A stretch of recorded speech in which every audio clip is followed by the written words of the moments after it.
Podemos asociar a los tres mendigos con el mito cristiano del nacimiento de Jesucristo, el cual nos dice que cuando Jesús nació, fueron a visitar los tres reyes magos para ofrecerles regalos, mirra, incienso y oro.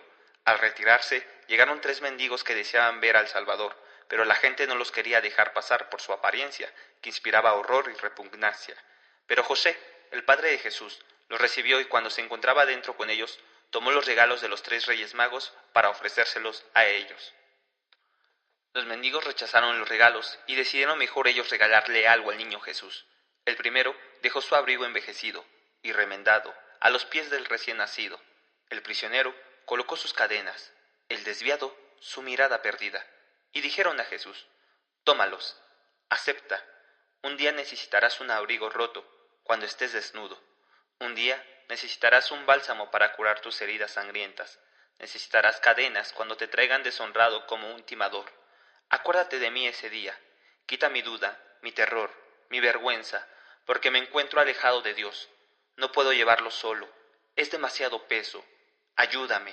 Grita conmigo nuestra común desesperación. Que Dios lo oiga, que el mundo lo entienda, cuando llegará la hora para ti.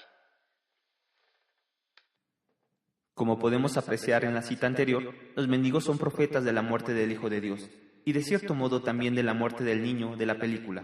Los tres mendigos son la inversión de la prosperidad, pero sobre todo de la ley. Los mendigos no son convocados por el nacimiento, sino por la muerte. Pero ¿quién los ha convocado? Digámoslo de una vez: la madre. Es la que ha invocado a los sacerdotes de la naturaleza para ofrecerle, como sacrificio, a su hijo. Analizaremos esto a detalle más adelante. Sin lugar a dudas, hay una lectura de Freud que atraviesa toda la película. Esto se aprecia en distintas escenas. Por ejemplo, en prólogo podemos ver la escena primaria. Recordemos que Freud llamó escena primaria o originaria a la escena fantasmática en la que el sujeto es testigo del coito de sus padres. Esta escena se muestra claramente. Sin embargo, parece que esto no causa gran importancia al niño, y se dirige a la ventana seducido por la nieve más que por el acto sexual.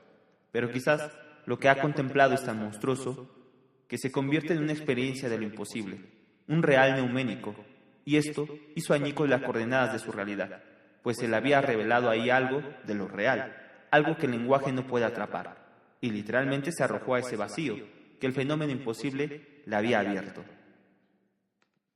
Von Trier nos muestra al nuevo Adán, el primero y el último, el Adán de la razón sentado en el lugar del amo, el último hombre del que hablaba Nietzsche, pero también nos muestra a la primera y a la última mujer, Lilith y Eva.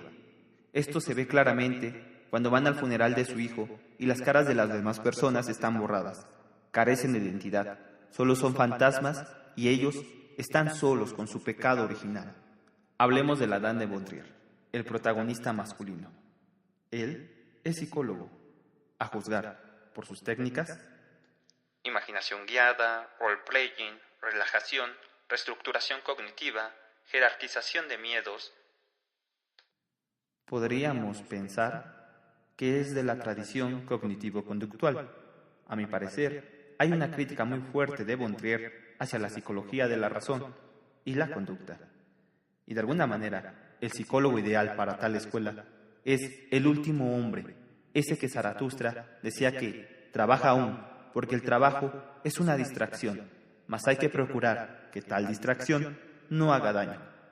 Y pues, era de esperar que si su esposa sufría una melancolía muy fuerte, él, humildemente, se ofreciera para ser su psicólogo, porque solo él la conoce, y sería mejor que ningún otro. Es magnífica la forma en que Von Trier nos muestra su delirio de neutralidad y objetividad, y sobre todo de grandeza, que tiene este psicólogo.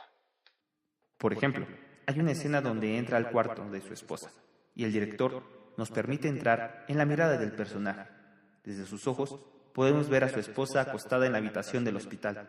Después se desenfoca la cámara y se vuelve a enfocar, pero hemos salido de su mirada y ahora podemos ver cómo se acerca a su esposa, le da un beso, pero ella lo rechaza.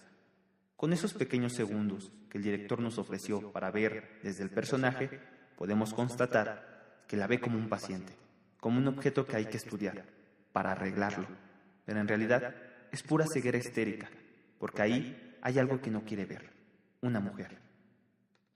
Una mujer que lo cuestiona y que le señala su falta. La protagonista femenina vive un conflicto interno. En ella habita Lilith y Eva. Y en esta parte escuchamos más a Eva, la varona, la que señala la falta al amo. Lo que la histérica quiere es un amo.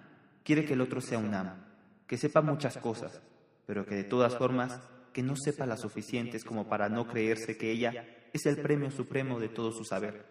Dicho de otra manera, quiere un amo sobre el que pueda reinar.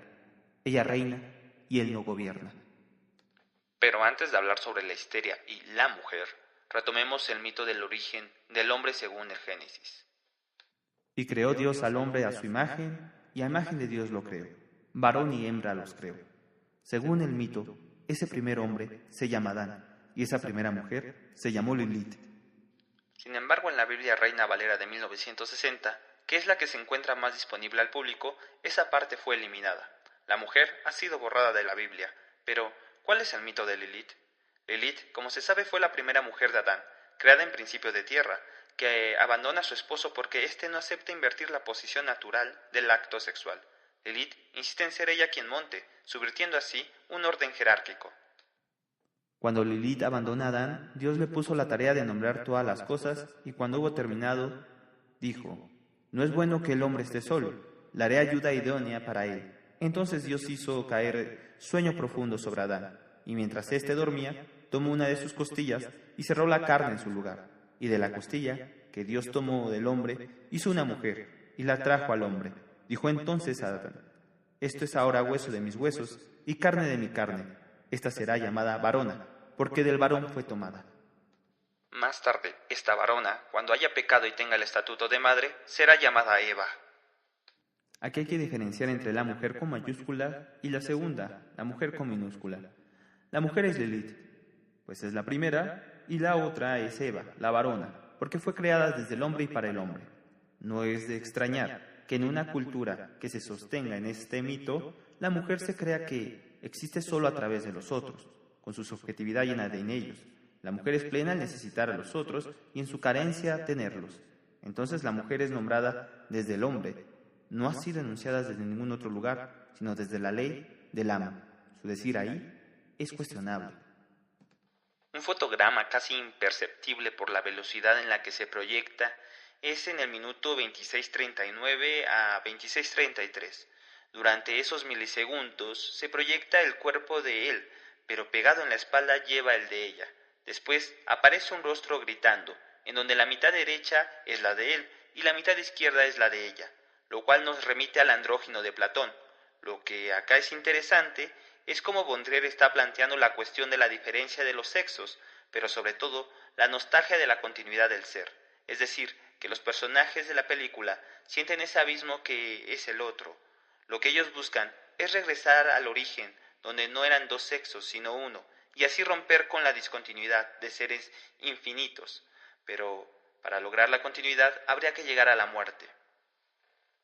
Parece ser que hay dos lecturas distintas en esa escena. Por un lado el mito de Génesis y por otro el mito de Platón, que nos menciona a través de la boca de Aristófanes, en su tan conocido banquete. Pero los mitos no son opuestos, ya que el Génesis habla del andrógino. Dejará el hombre a su padre y a su madre, y se unirá a su mujer, y será una sola carne. A Baudelaire se le ha tachado de misógino, incluso hasta de simpatizar con el nazismo. Sin embargo, lo que hay que reconocer en esta película es que está tratando un tema que ciertamente no es políticamente correcto. Está hablando sobre la maldad y la mujer. La mujer es un Unheimlich para el hombre, pero que está destinado a permanecer en secreto, en lo oculto, pero que ha salido a la luz. Es algo ajeno pero a la vez familiar. En palabras de Derrida, es darse miedo de ese miedo de uno mismo. Dice Cohen que la sociedad construye diligentemente a sus chivos expiatorios, a sus fantasmas, esos otros que asedia, y a los que por razones que van más allá de lo moral o de una lógica racional hay que dar muerte. Y esa fue la consigna del Renacimiento: hay que dar muerte a las brujas. En el Males Maleficarum hay un fragmento muy parecido a nuestro epígrafe. Así que la mujer es mala por naturaleza, pues duda más pronto de la fe y reniega más pronto de ella, lo que constituye el fondo de la brujería. Si rastreamos etimológicamente el término de fémina, encontramos que viene de fe y minus. Así tenemos que fe y minus es la que tiene menos fe, y por eso ha sido objeto de persecución de la Iglesia. Generalmente cuando hablamos de la mujer es muy fácil caer en dos extremos, Acestis o Medea, Lilith o Eva. Siempre ha sido polémico hablar de la mujer, y se ha pasado de denunciarla como criminal, culpable de los males del hombre, a victimizarla. Si bien es cierto que la historia no ha sido justo con ella, tampoco podemos caer en discursos de victimización y de culpabilidad.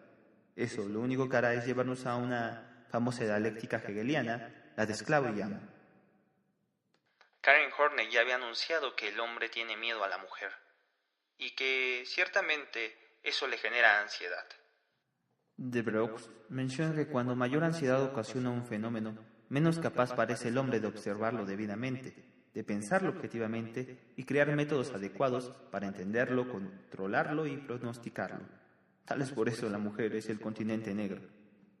Como siempre, los poetas llevan la delantera, y ya lo había dicho Rilke, que quizás los sexos sean más afines de lo que se piensa, y la gran renovación del mundo consistirá quizás en que hombre y mujer, liberado de todos los sentimientos erróneos y de todas sus dificultades, no se buscarán ya como contrarios, sino como hermanos y prójimos, y se unieran como humanos para soportar entre ambos, grave y pacientemente, el peso del sexo que se les ha sido impuesto.